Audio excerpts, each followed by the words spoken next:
नमस्कार। मैं Hariprasad Agarwal, associate professor राजकीय महाविद्यालय बहरोड, इस वीडियो में आपका स्वागत करता हूं। और आज हम बीए पार्ट सेकंड के प्रथम प्रश्न पत्र मध्यकालीन भारतीय इतिहास के एक महत्वपूर्ण टॉपिक शेरशाह सूरी के शासन प्रबंध के बारे में अध्ययन करेंगे। शेरशाह सूरी मध्यकालीन भारत के महान शासन प्रबंधकों में से एक था। उसकी सबसे बड़ी सफलता तो यह थी कि उसने प्राचीन संस्थाओं में नवीन सुधार कर उन्हें एक लोक कल्याण का साधन बना दिया था। केवल 5 वर्ष के बहुत छोटे से शासन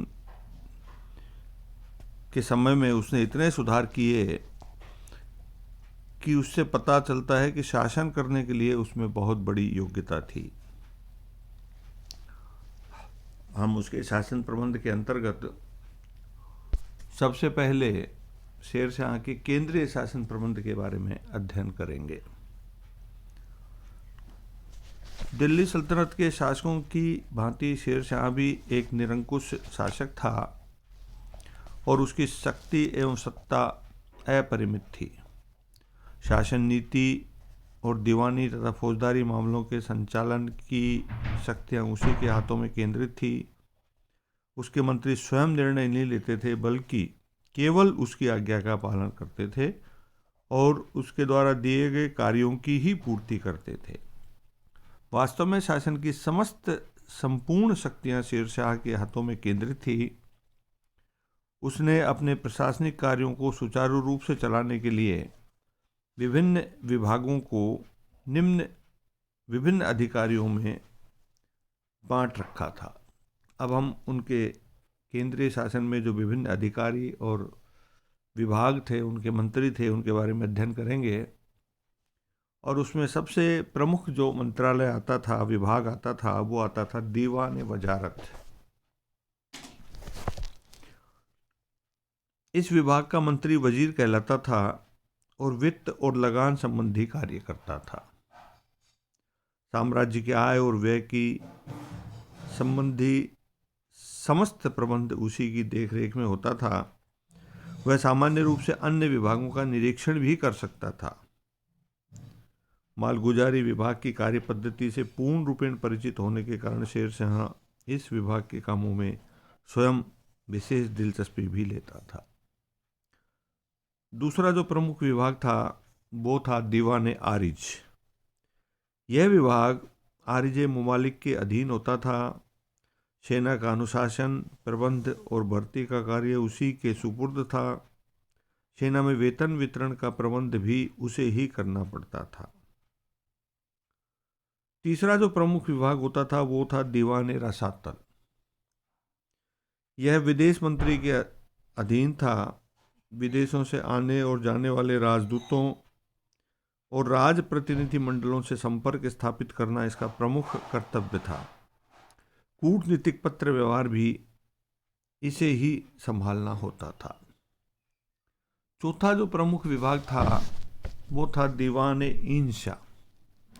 इस विभाग के मंत्री को शाही घोषणा पत्र और संदेश लिखने का कार्य करना पड़ता था।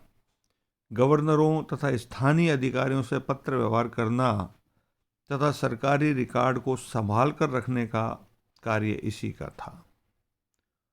इसके अतिरिक्त दीवान कजा और दरोगाई डाक चौकी के विभाग भी थे। दीवान कजा मुख्य काजी के अधीन होता था, जिसका कार्य विभिन्न अभियोगों की सुनवाई तथा निर्णय देना था। दरोगाई डाक चौकी राज्य गुप्तचर विभाग था, जो राज्य में घटित होने वाली महत्वपूर्ण घटना का समाचार शासक तक पहुंचाता था। डाक व्यवस्था की देखभाल भी यही विभाग करता था। इसके अतिरिक्त बादशाह के महलों तथा नौकर चाकरों की व्यवस्था के लिए अलग अधिकारी भी रहता था। ये शेरशाह का केंद्रीय शासन प्रबंध था। केंद्रीय शासन विभाग थे और उनके विभिन्न अधिकारियों द्वारा सुचारू रूप से केंद्रीय शासन का संचालन किया जाता था। जिसमें मुख्य भूमिका स्वयं शेरशाह की होती थी और प्रत्येक विभाग का कार्य वह स्वयं देखता था और समस्त जो शक्तियां थी वो उसके हाथों में ही केंद्रित थी। अब हम देखेंगे शेरशाह का प्रांतीय शासन प्रबंध। शेरशाह ने अपने संपूर्ण साम्राज्य को शासन को सुचारू रूप से चलाने के लिए अनेक भागों में बांट रखा था।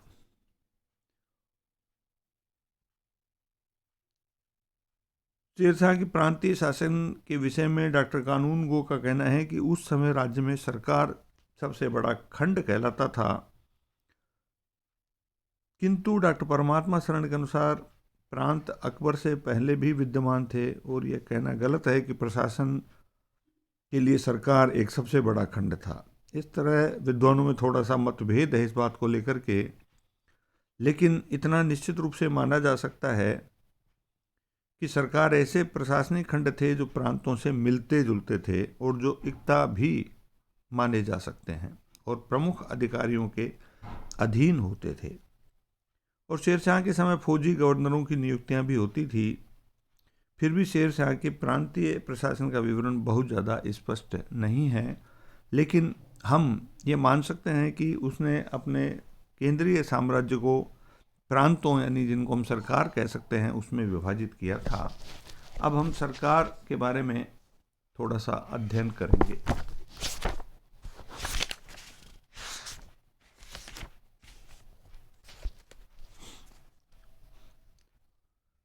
प्रत्येक सरकार में कई परगने भी होते थे। शेरशाह की सल्तनत में 66 सरकारें थी। प्रत्येक सरकार में 2 प्रमुख अधिकारी थे, पहला सिकदार ए सिकदारान और दूसरा मुंसिफ ए मुंसिफान। सिकदार ए सिकदारान सरकार के प्रशासन का अध्यक्ष होता था तथा विभिन्न परगनों के सिकदारों पर प्रशासनिक अधिकारी होता था और उसके कार्यों का निरीक्षण करता था। अपनी सरकार में शांति और व्यवस्था की स्थापना करना तथा विद्रोही जमींदारों का दमन करना उसका प्रमुख कर्तव्य था। मुंसिफ मुंसिफान मुख्यतः एक राजस्व अधिकारी था।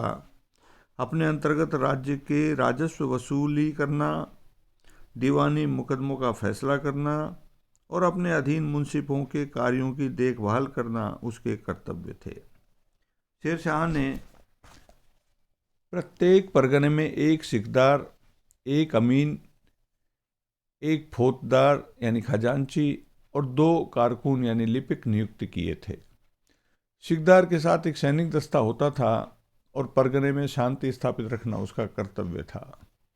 मुंसिफ का कार्य दीवानी मुकदमों का फैसला करना और भूमि की नाप एवं लगान व्यवस्था की देखभाल करना था।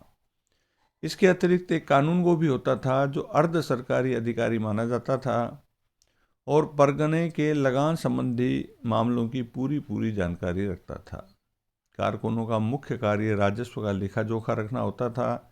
एक हिंदी में और दूसरा फारसी में हिसाब किताब रखता था, जबकि फौजदार परगने का खजांची होता था। इसके बाद हम देखेंगे कि शेरशाह ने अपने प्रांतों यानी सरकारों को भी और छोटी इकाइयों में शासन की दृष्टि से विभाजित किया था और प्रशासन की इस दृष्टि से सबसे छोटी जो इकाई थी वह गांव मानी जाती थी, ग्राम थी। शासन की सबसे छोटी इकाई गांव थी। सरकार की ओर से वहाँ कोई अधिकारी नियुक्त नहीं किया जाता था, परंतु गांव में मुकदम यानी मुखिया, पटवारी, चौकीदार आदि को सरकार स्वीकार करती थी और शासन में इनसे सहायता लेती थी। गांव में शांति और व्यवस्था की रक्षा का उत्तरदायित्व मुकदम पर था। वह अपराधियों का पता लगाता था। शेरशाह ने स्थानीय उत्तरदायित्व को महत्व दिया था।